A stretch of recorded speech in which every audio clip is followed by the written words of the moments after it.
ये white डेजिलिंग flame के साथ में बर्न होता है। हम मिक्स करेंगे तो यहाँ पर देखिए हमारे पास में बन जाएगा। तो अगर आपने एक बार मेरा ये पूरा वीडियो देख लिया ना, तो कसम से बता रहा हूँ आपको ना ज़िंदगी में कोई भी दोबारा कोई वीडियो देखने की ज़रूरत नहीं पड़ेगी। बस एक बार आप इस वीडियो को जो ना पूरा देख लो। ठीक है, चलो स्टार्ट करते हैं आज हम अपना केमिकल रिएक्शन इक्वेशन। तो मेरे पास वो बड़ा वाला बोर्ड तो है नहीं, डिजिटल बोर्ड, तो मैं क्या है इसी पर समझा दूंगा और बगल में जो है कोई भी रिएक्शन वगैरह होगी तो वहाँ पे मैं बगल में एक वीडियो अटैच कर दूंगा, तो वहाँ पे आपको सारी चीज़ें समझ में आ जाएंगी।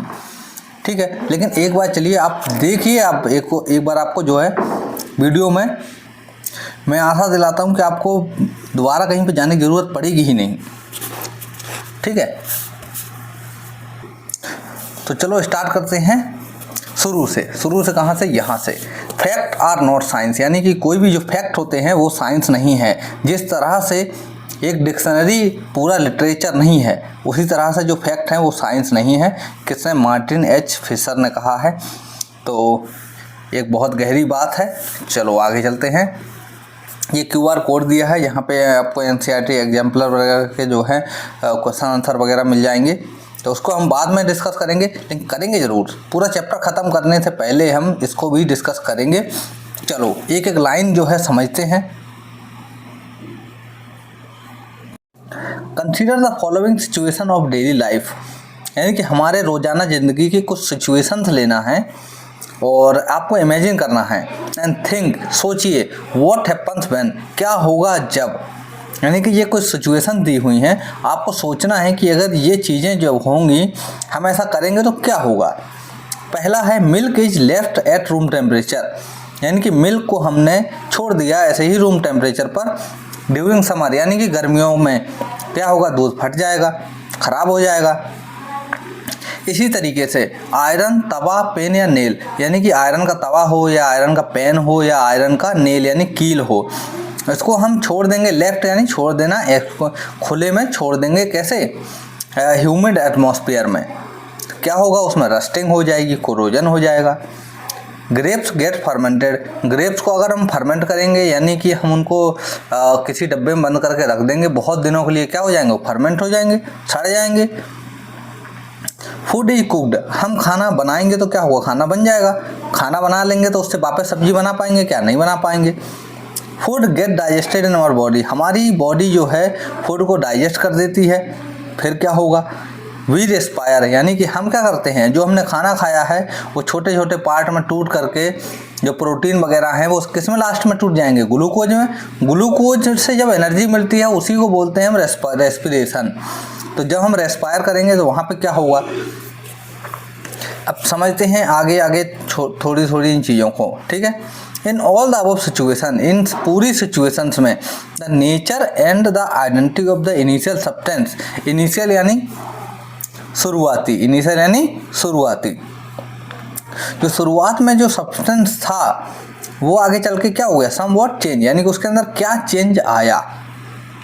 We have already learn about the physical and chemical changes, हमने जो मैटर के फिजिकल और केमिकल चेंजेस को हमने पहले ही पुरानी क्लासों में पढ़ के रखा है। क्या होते हैं एक बार और बता देता हूँ आपको।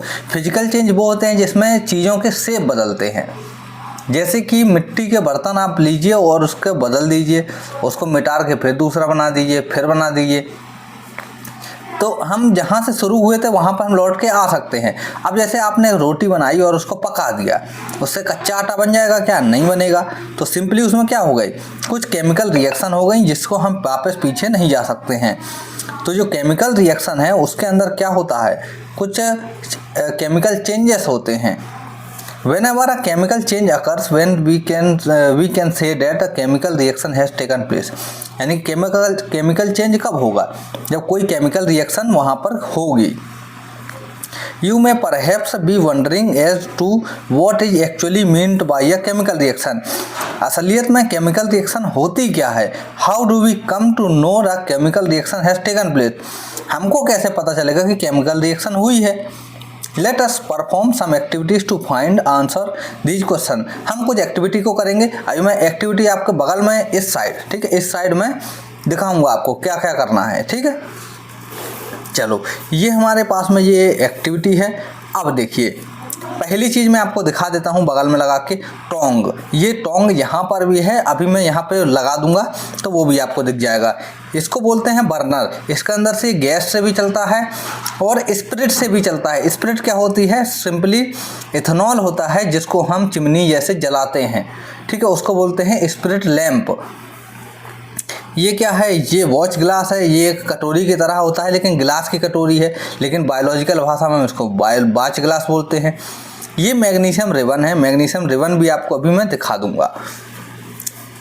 The activity needs to teacher assistance. जो ये एक्टिविटी करने जा रहे हैं इसमें टीचर का असिस्टेंट चाहिए, यानी देखभाल चाहिए। आप इसको घर पर करने की कोशिश ना करें। It would be better if student wear suitable eye glasses. ये अच्छा होगा स्टूडेंट के लिए अगर जो स्टूडेंट हैं वो आई ग्लासेस पहने हों। Clean the magnesium ribbon. जो मैग्नीशियम रिबन है उसको क्लीन करना है। ये क्यों बोला गया है?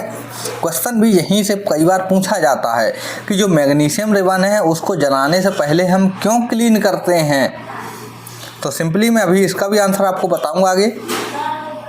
जो मैग्नीशियम रिबन है वो 3 to 4 सेंटीमीटर लॉन्ग चाहिए, बड़ी भी हो सकती है, कोई दिक्कत नहीं है। उसको रबिंग करना है सैंड पेपर। सैंड पेपर सभी जानते होंगे, जो रेत माल होता है, जो दीवारों को घिसने के काम में आता है, या लोहे की पट्टियों को, लोहे की टीना इन्हें सब घिसने के काम में आता है जो पेपर, उसको बोलते हैं sand paper. Hold it with pair of tongs. Pair of tongs यानी ये टोंग्स है, इसको बोला है पेयर ऑफ टोंग्स। इससे हमको उसको उठाना है और हमको स्पिरिट लैंप को जलाना है या फिर बर्नर को, और हमको उसको जलाने के बाद में कलेक्ट करना है ऐश यानी राख। जो बचा हुआ मटेरियल है उसको ऐश राख बोलेंगे। उसको हम कहाँ पे? इस वॉच ग्लास में इकट्ठा कर लेंगे। Magnesium ribbon keeping it away far as possible from your eyes. जो मैग्नीशियम जो जल रही होगी मैग्नीशियम रिबन, उसको अपनी आंखों से जितना ज़्यादा हो सके उतना ज़्यादा दूर रखना है। What do you observe? हमने क्या देखा? पहले एक बार मैं अपन एक्सपेरिमेंट को देख लेते हैं और फिर देखते हैं कि हमको क्या दिखता है, ठीक है।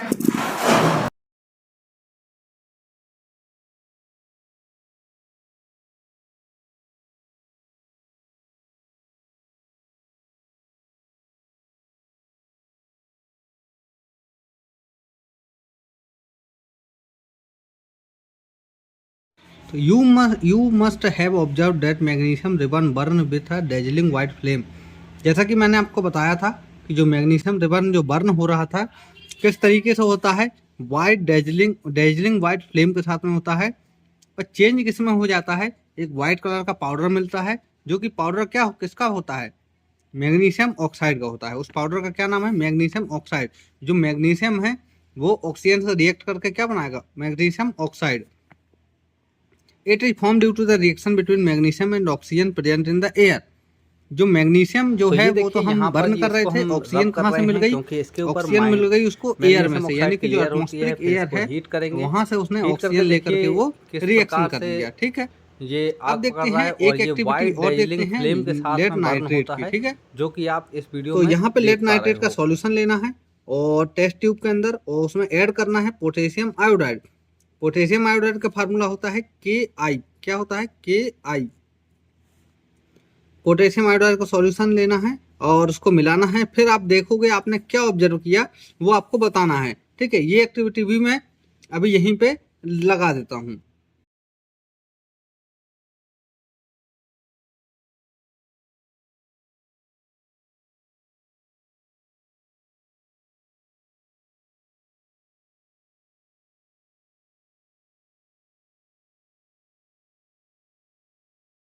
तो अब देखिए, अब हम आते हैं एक्टिविटी 1.3 में। इसको भी हम करके देखेंगे, बिल्कुल अच्छे से आपको एक एक चीज इस तरीके से समझा दूंगा कि आप कहोगे वाह सर जी मजा ही आ गया। Take a zinc granule. आपको फिर जिंक ग्रेन्यूल लेते हैं। क्या होते हैं जिंक ग्रेन्यूल? आपने फर्नीचर की दुकान देखी होगी जहां पर लकड़ी को छीला जाता है, फिर उसको सेट किया जाता है, फिर सोफा वगैरह बनाए जाते हैं, टेबलें बनाई जाती हैं या कुर्सी बनाई जाती हैं। तो वहां पे आपने देखा होगा कि लकड़ी को छील करके डाल देते हैं, जो छीलन निकलती है इसी तरह से जब लोहे का जहाँ पे काम होता है तो लेस इसमें मशीन वगैरह पे, वहाँ पे आप देखोगे छोटे छोटे टुकड़े निकलते हैं लोहे के, तो उसी को बोलते हैं, उसको हम बोलते हैं ग्रेन्यूल्स। क्या बोलेंगे? ग्रेन्यूल, छोटे छोटे टुकड़े समझ सकते हो। लेड तो हमारे पास है जिंक होता है, येलो जिंक कलर का अगर होता आपने है नहीं देखा है तो मैं अभी यहाँ पे जिंक का भी फोटो लगा दूंगा। मिल जाएगा। और जिंक जो है ग्रेन्यूल होते हैं और उनको हमको लेना है कॉनिकल फ्लास्क के अंदर या फिर टेस्ट ट्यूब के अंदर।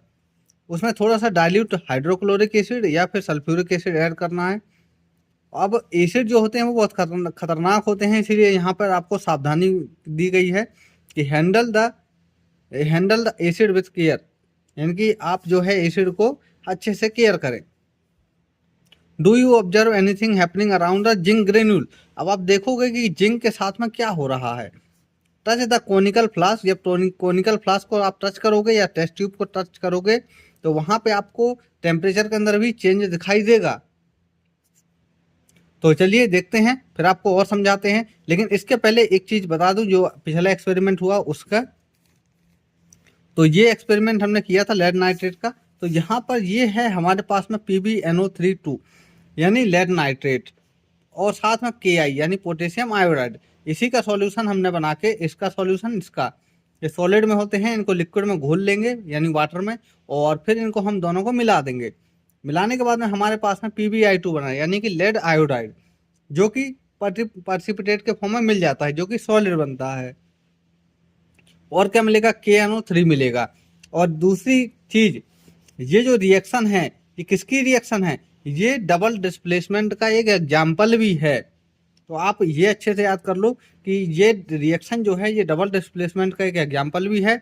और साथ ही साथ में अगर आपको कोई भी रिएक्शन के अंदर हीट निकलती दिख रही है, जैसे यहाँ पर हमने मैग्नीशियम रिबन का एक्सपेरिमेंट किया था, तो वहाँ पे क्या निकल रही थी? हीट निकल रही थी। तो ये कैसी रिएक्शन है? एक्सोथर्मिक।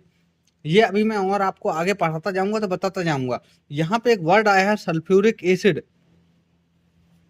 क्या होता है ये? इसका दूसरा नाम क्या है? इसको और दूसरा नाम बोलते हैं, इसको बोलते हैं H2SO4, ऑयल ऑफ विट्रियोल बोलते हैं। क्या बोलते हैं? Oil of vitriol. तो ये भी आपको याद कर लेना है, आपके बहुत ज्यादा काम में आने वाला है। चलो हम आगे चलते हैं, एक एक लाइन पढ़ेंगे, एक एक शब्द पढ़ेंगे, एक एक चीज की मीनिंग को समझेंगे, कोई भी चीज छोड़ेंगे नहीं, ठीक है?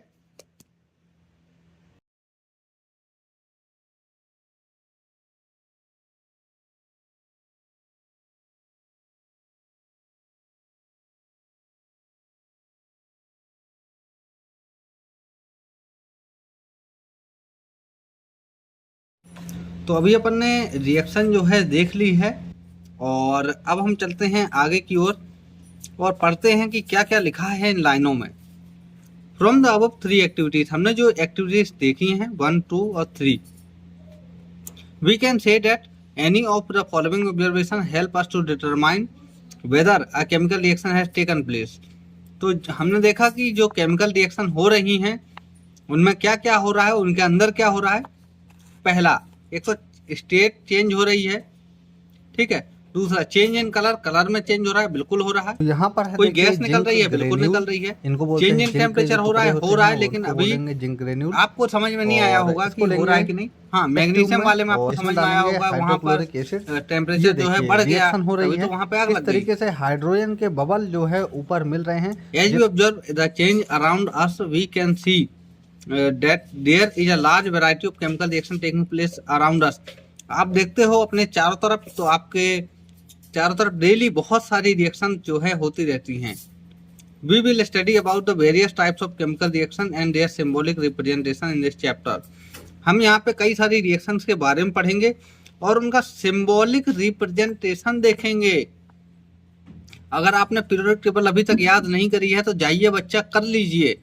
हाइड्रोजन हीलियम कम से कम 30 तक तो कर ही लीजिए। उनका एटॉमिक नंबर और उनका एटॉमिक मास, 2 चीजें आप याद कर लो, बाकी फिर इधर मैं संभाल लूंगा, ठीक है। तो अभी हम पढ़ने वाले हैं केमिकल इक्वेशंस के बारे में, ठीक है। तो चलिए शुरू करते हैं इसको बिना किसी देरी के। Activity 1.1 can be described as when a magnesium ribbon is burn in oxygen. जब मैग्नीशियम रिबन को हमने बर्न किया ऑक्सीजन के साथ में, it get converted to magnesium oxide. किस में कन्वर्ट हो गई? मैग्नीशियम ऑक्साइड में। This description of a chemical reaction in sentence form a quite long. अगर हम इसको ऐसे ही देखें तो ये एक लंबा चौड़ा भाषण सा लगता है, ठीक है। It can be written in a shorter form, हमको इसको शॉर्ट फॉर्म में लिखना है। The simplest way to do this is write in the form of a word equation. हम इसको और सिंपल में लिख सकते हैं, तो यहाँ पे हम इसको वर्ड इक्वेशन में लिख सकते हैं। जैसे मैग्नीशियम प्लस ऑक्सीजन, इन्होंने मिलकर बनाया मैग्नीशियम ऑक्साइड। जिन दो लोगों ने या जिन दो चीज़ों के साथ में रिएक्शन हुई थी उनको बोलेंगे रिएक्टेंट, और जो लास्ट में बना है, जो प्रोडक्ट बना है, उसको क्या बोलेंगे? प्रोडक्ट बोलेंगे। समझ गए? मान लो इसके साथ में कुछ और बना होता तो यहाँ पर प्लस CO2 या कुछ भी जो भी हो ऐसे लगा सकते थे, लेकिन अभी यहाँ पे नहीं लगाएंगे, ठीक है, क्योंकि यहाँ पे क्या बना है? मैग्नीशियम ऑक्साइड बना है। The substance that undergo chemical change in the reaction magnesium and oxygen are the reactant.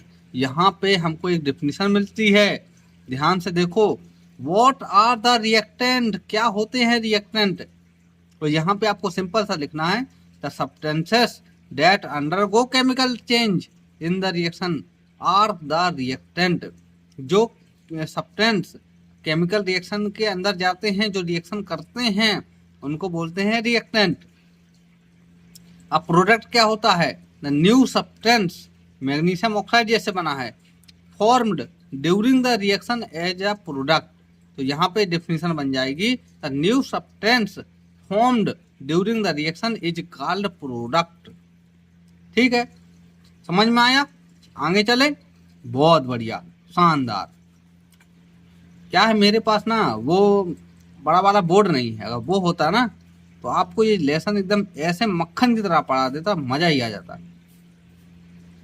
A word equation shows change of reaction to product through arrow placed between them। ये word equation है, इसमें हमने arrow लगाया है कि reaction किधर से किधर जा रही है। हमेशा रिएक्शन रिएक्टेंट से प्रोडक्ट की ओर जाएगी, तो रिएक्टेंट इधर है, प्रोडक्ट इधर है, तो एरो ऐसा लगेगा। ठीक है, समझ गए? चलो आगे चलते हैं। The reactant are written on the left hand. जो रिएक्टेंट होते हैं उनको हम किधर लिखते हैं बेटा? लेफ्ट हैंड की तरफ लिखते हैं, और जिसको हम लेफ्ट हैंड साइड LHS भी बोलते हैं, और उनके बीच में प्लस का साइन लगाते हैं अगर दो से ज्यादा रिएक्टेंट हैं तो। Similarly product are written in the right hand side. जो प्रोडक्ट होते हैं उनको हम लिखते हैं राइट हैंड साइड की ओर, यानी कि अपने दाहिने हाथ की ओर। ये हमारा दाहिना हाथ है, इधर वाला मेरा होगा वो लेफ्ट हैंड होगा। लेफ्ट हैंड की ओर लिखे हैं रिएक्टेंट और राइट हैंड की ओर लिखे हैं product with a plus sign between them. यहाँ भी हम वही करेंगे, एक से ज्यादा अगर प्रोडक्ट बने हैं तो उनके बीच में प्लस का साइन लगाएंगे। The arrow head point toward the product. जो एरो का हेड होगा, एरो हेड जिसको बोलते हैं, ये बना हुआ है, इसको बोलते हैं एरो हेड। ये पॉइंट करेगा किधर? प्रोडक्ट की साइड की ओर। Shown in the direction of the reaction, जो कि डायरेक्शन को दिखाएगा, रिएक्शन की डायरेक्शन को। तो बहुत बढ़िया है, अभी तक हम लोग यहाँ तक पहुँच गए हैं, 2 पेज हमने पढ़ लिए हैं। आपको वीडियो कैसा लगा है बिल्कुल आप बता सकते हैं, मुझे कमेंट में बता सकते हैं, और चैनल को सब्सक्राइब भी कर सकते हैं। हम अभी ये हमारा पार्ट 1 होगा, इसके बाद में पार्ट 2 जितने पार्ट में ख़त्म होगा करूँगा, लेकिन पढ़ाऊँगा बड़े आराम से, थोड़ा थोड़ा करके, क्योंकि एक बच्चे की क्षमता होती है कम से कम वो 30 मिनट अच्छे से पढ़ सकता है। तो मैं चाहता हूँ कि एक वीडियो केवल 20 या 25-30 मिनट का बने, इससे ज़्यादा का ना बने। तो अभी जुलाई में क्लासेस स्टार्ट होने वाली हैं। कौन सी क्लासेस? पेड क्लासेस, वहाँ पे ट्यूशन के तौर पे पढ़ाया जाएगा 200 रुपीज़ पर मंथ, केवल 200 रुपया 200 रुपया जो है फीस है पर मंथ की। आपको एडमिशन लेना है तो ले लेना, कमेंट करके मुझे बता देना। जो लोग भी चाहेंगे हम आगे चल के उसके बारे में जो है पूरी आपको जानकारी दे देंगे। चलिए चलते हैं, अब मिलेंगे हम अगले वीडियो में।